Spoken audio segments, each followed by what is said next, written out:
after the tournament in Taiwan, we ended up doing a couple of pocket local tournaments here, right? Yeah, so we're trying to learn, part of this tournament, so we're trying to learn to play without Ben. Even though that point was flying out. So makalaban natin sa first Iloilo, di ba? Yeah. Yung Sky Cable. Yeah. Me and my Sky. Like a jumper. Yeah, so I mean, let's not take them lightly. They are ex-PBA, UAAP players. So who's there? Willie Miller, Willie Miller, si Basco, Martinez, si James Leo Martinez, Leo Martinez, si Leo Austria. Waling. Tapos may dalawang ano doon, may dalawang import. Yung isa sa Cape Prat. France? Cape Prat. Tapos wala rin si Abo noon. So medyo mali tayo nun. Oo, nag-adjust to si Balti at Santi.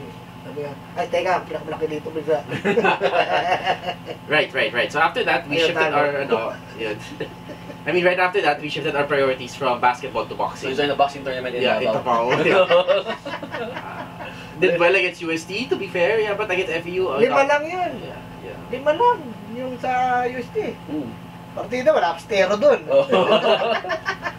And then obviously like the FEU thing happened. That was a good match. More on that later. Yeah, that was a decent match, and there's a lot of stories behind that. Yeah. Oh. Yeah. Dami fake stories lumabas nun. Yeah. Oh yeah. Ay, uso naman sa bansa yung fake news ngayon. Yeah. Then I think that helped build up the anticipation towards the first game in the UAAP season against the FEU Tamaraws. Yes. And But I think if you can touch on now is before that, the actual storyline. The one biggest storylines coming to the season was we won't be having Ben for our first 2 games. yes. Oo. Diba? Pero pinayagan naman. Ano yun? Cleared. Eh, walang sabi, walang magreklamo ha. Yeah. Cleared yan. So Ben actually got the chance to play for Cameroon in the Afrobasket tournament. What do you guys make of that?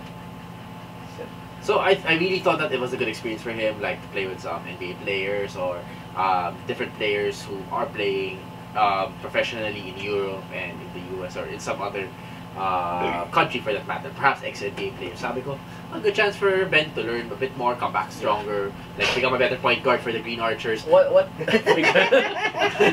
surprised me? I didn't expect him to actually play that many minutes, given he's one of the youngest players on the team. And I didn't expect him to top score. And he actually was the star player of the team. Oo nga, nangyari yun dun. Yeah, I was like, it was all parang, ano nangyari pare? Parang, Wala ba sa ibang player? That was quite. So was it? What do you think was more of mababa yung level ng African team or? Saan? Saan? Nabita ko yung telepono ko. sa telepono niya. Uy! Uy, babe! Hindi kasi sa studio namin mabilis yung wifi, nagda-download ako ng porno. Yeah. Anyway, that's actually a good question. Like, I haven't gotten to grips. I haven't thought about that. Pero, like, it could be both eh. Like, feeling ko like, hindi ganun kataas yung level of competition. Yeah, given they didn't have the NBA players there. Pero at the same time, like, for Ben to dominate at that level is, or play really well for that level is... And play well in a different position. Yes. Yeah, it's just a sign that he's probably... Bakit? Ano play well in different position? Grabe ha? Okay.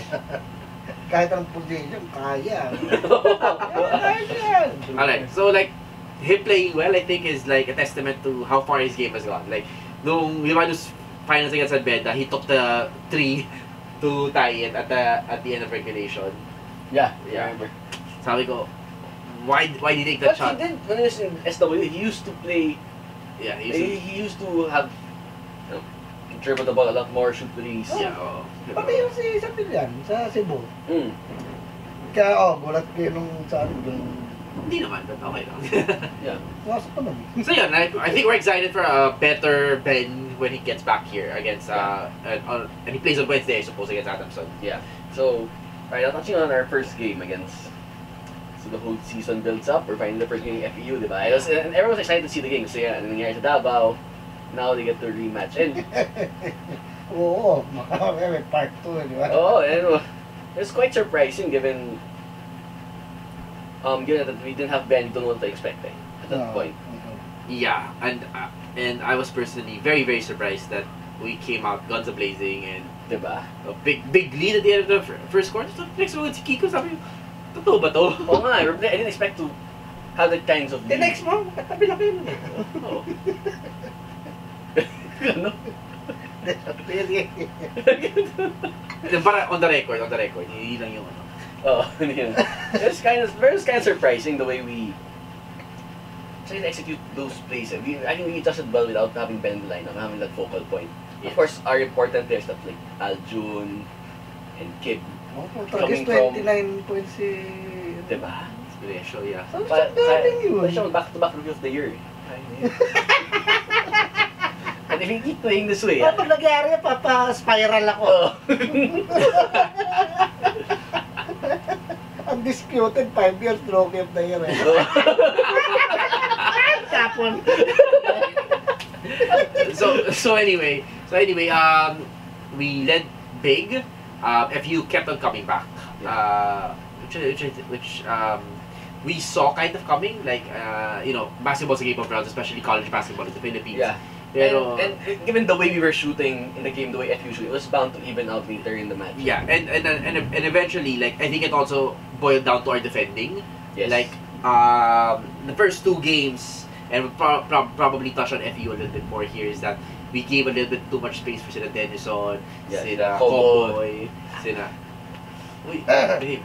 Mali.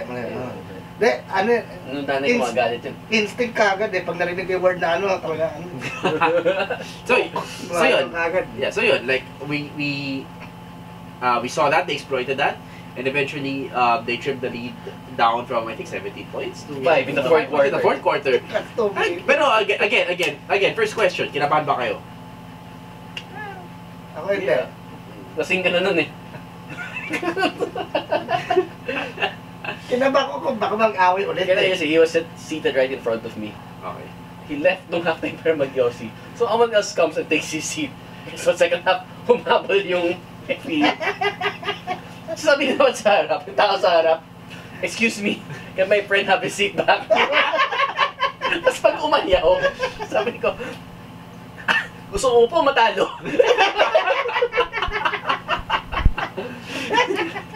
So yun. Pulled away. Wala akong ticket, pinapasok na ako ng gwardiya. Barkada ko yung gwardiya eh.